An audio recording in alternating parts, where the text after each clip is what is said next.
আজকে আমি একটা কথা বলতে চাই, যেটা হচ্ছে আজকের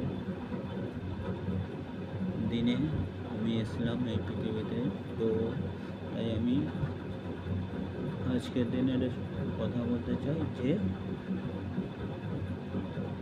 যত কিছু হচ্ছে দেশে বহুত খারাপ চলছে। তো আমরা যা দেখছি রেপটা বেশি বেড়ে চলছে, অ্যান্ড অনেক কিছু হয়ে যাচ্ছে, বাট আমি আর সহ্য হচ্ছে না। ওই কারণে আমি চাইছি ইলেকশনে কিছুতে আসার জন্যে।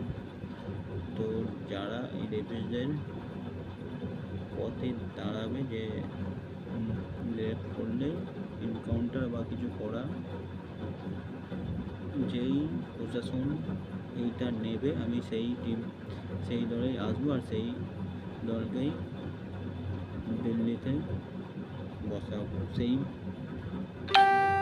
দল বা সেই টিভি সেই জায়গায় দিল্লিতে সবসময় থাকে। যতটা পারবো ততটা করে তাকে সেখানে রাখার চেষ্টা করবো। কিন্তু যে এরকম করছে তাদের না রাখাই উচিত। তো এটাই আমি বলতে চাই।